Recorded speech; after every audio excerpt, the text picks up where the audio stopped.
Hello guys, welcome to our YouTube channel Vision Academy. So आज हम discuss करेंगे 12th standard का bookkeeping and accountancy का syllabus.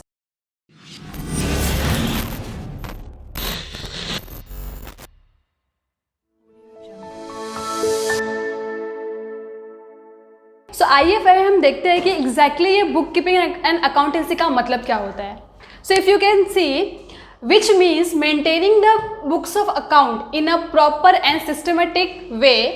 The process includes summarizing, analyzing and reporting this transaction to oversight agencies, regulators and tax collection entities. मतलब क्या होता है कि जो भी बिजनेस ट्रांजेक्शन्स होते हैं, ऐसे ट्रांजेक्शन जो फाइनेंस से रिलेटेड होते हैं, उसको हम रिकॉर्ड करते हैं एक पर्टिकुलर बुक में और एक सिस्टमेटिक मैनर से। अभी हम ये रिकॉर्ड क्यों करते हैं? ताकि जो हमारे बिजनेस के इंटरनल और एक्सटर्नल यूजर्स हैं उन्हें मालूम पड़े कि एग्जैक्टली बिजनेस में क्या हो रहा है। ओके, सो यहाँ पे जो मीनिंग लिखी है वो आप देख सकते हैं। अब हम डिस्कस करेंगे 12th स्टैंडर्ड का बुक कीपिंग एंड अकाउंटेंसी का न्यू सिलेबस। ठीक है, जैसे कि आपको पता है कि ये न्यू सिलेबस आया है। According to Maharashtra state board इसमें कौन सा चैप्टर उसने कंटेन किया है वो हम देखेंगे। तो आपका फर्स्ट चैप्टर है introduction of partnership final account. ठीक है, as far as 11th is concern, आपने डील किया था सोल ट्रेडिंग का फाइल अकाउंट, जिसमें journal entry, ledger, subsidiary book, BRS, single entry, ये जितने भी चैप्टर्स थे वो सोल ट्रेडिंग कंसर्न से डील कर रहे थे। लेकिन 12th स्टैंडर्ड के जितने भी चैप्टर्स अगर हम इसकी बात करें तो यहाँ से ही पार्टनरशिप फॉर्म की शुरुआत होती है। तो हमें यहाँ पे ये देखना है कि अब यहाँ पर हमें कौन से न्यू अकाउंट प्रिपेयर करने होंगे। हमारा नेक्स्ट चैप्टर है accounts of not for profit concern. ठीक है, तो अब तक हमने जो अकाउंट स्टडी किया था वो एक ट्रेडिंग कंसर्न के बारे में था, दैट इज बिजनेस के बारे में स्टडी किया था। जैसे कि आपको पता है कि जो बिजनेस होते हैं उनका मेन पर्पस क्या होता है? प्रॉफिट अर्न करना, राइट। बट यहाँ पे ऐसे बहुत सारी ऑर्गेनाइजेशंस हैं जिनका मेन पर्पस प्रॉफिट अर्न करना नहीं होता। ओके, ऐसे ऑर्गेनाइजेशंस की अकाउंटिंग हम कैसे करेंगे, इनके लिए हमें कौन से अकाउंटिंग मेथड फॉलो करने पड़ेंगे, that we have to study in that chapter. Okay, अब नेक्स्ट देखते हैं। हमारा नेक्स्ट चैप्टर है रिकंस्टिट्यूशन ऑफ पार्टनरशिप। जैसे कि यहाँ पे 3 चैप्टर्स ऐसे हैं जो एक दूसरे से रिलेटेड हैं। जैसे कि इसमें से फर्स्ट है admission of partners, retirement of partners and death of a partner. इसमें से पहला चैप्टर है एडमिशन ऑफ अ पार्टनर। पहले समझते हैं कि एग्जैक्टली रिकंस्ट्रक्शन का मतलब क्या होता है। इसका मतलब होता है रिकंस्ट्रक्शन, मतलब कि न्यू बनाना, राइट। तो एडमिशन ऑफ पार्टनरशिप का मतलब है जब भी एक पार्टनरशिप फॉर्म में एक न्यू पार्टनर ऐड होता है तो उसकी ज्वाइनिंग के टाइम पे वहाँ पे कौन कौन से अकाउंट हमें प्रिपेयर करने हैं या फिर कौन से ट्रांजेक्शन वहाँ पे इफेक्ट होते हैं, ये हमें पढ़ना है। नेक्स्ट चैप्टर है रिटायरमेंट ऑफ अ पार्टनर।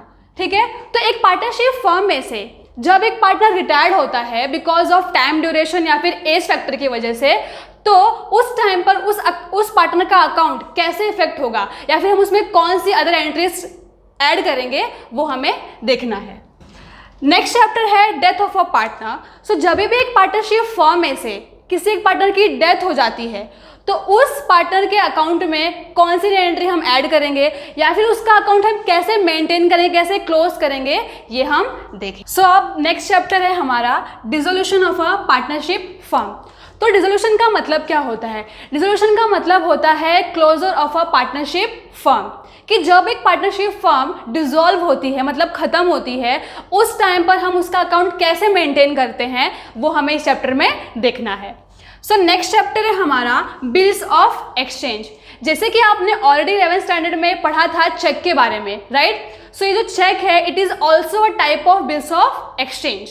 ठीक है, यहाँ पे क्या होता है, जब 2 पार्टीज होती हैं वो कोई भी ट्रांजेक्शन अगर क्रेडिट पे करती हैं तब वहां पे बिल्स ऑफ एक्सचेंज का केस आता है, यही हमें यहाँ पर पढ़ना है। हमारा नेक्स्ट चैप्टर है company account, that is issue of shares. ठीक है, it is a very vast topic but we have to deal with only one aspect, that is issue of shares. जब भी कोई न्यू कंपनी शेयर इशू करती है तो share issue करते time उसे कौन से अकाउंट मेंटेन करने होते हैं या फिर कैसे जर्नल एंट्री बनानी होती है वो हमें यहाँ पे पढ़ना है। नेक्स्ट चैप्टर है एनालिसिस ऑफ फाइनेंशियल स्टेटमेंट। जैसे कि आपको पता है कि हमारे फाइनेंशियल स्टेटमेंट में 3 टाइप के स्टेटमेंट आती है। फर्स्ट है ट्रेडिंग अकाउंट, सेकंड है profit and loss account and third है बैलेंस शीट। सो इस चैप्टर में आपको उसको डिटेल स्टडी करने के लिए मिलेगा। यहाँ पे कुछ ऐसे मेथड्स भी हैं जिसके थ्रू आप फाइनेंशियल स्टेटमेंट को इजीली पढ़ सकते हैं। सो आपका जो लास्ट चैप्टर है कंप्यूटर इन अकाउंटिंग, ये आपका न्यू चैप्टर है इस बार का। सो इसका मतलब क्या होता है, जैसे कि आपको पता है computer play a very vital role in our life, right. So जो भी अकाउंटिंग हमने आज तक प्रिपेयर की है, मेंटेन की है, उसे हम क्या बोलते हैं, वो हमारी मैनुअल अकाउंटिंग होती है, मींस हैंड रिटन अकाउंटिंग होती है, राइट। लेकिन जब भी हम अकाउंट प्रिपेयर करते हैं with the help of computer, ठीक है, तब इसको हम क्या बोलेंगे, कंप्यूटर अकाउंटिंग। सो एग्जैक्टली ये कैसे होती है, इसका प्रोसेस क्या है, वो हमें यहाँ पे डील करना है। सो आई होप जो इंट्रोडक्शन मैंने दिया वो आपको अच्छे से समझा होगा। नेक्स्ट लेक्चर में हम स्टार्ट करेंगे हमारा first chapter, introduction to partnership final.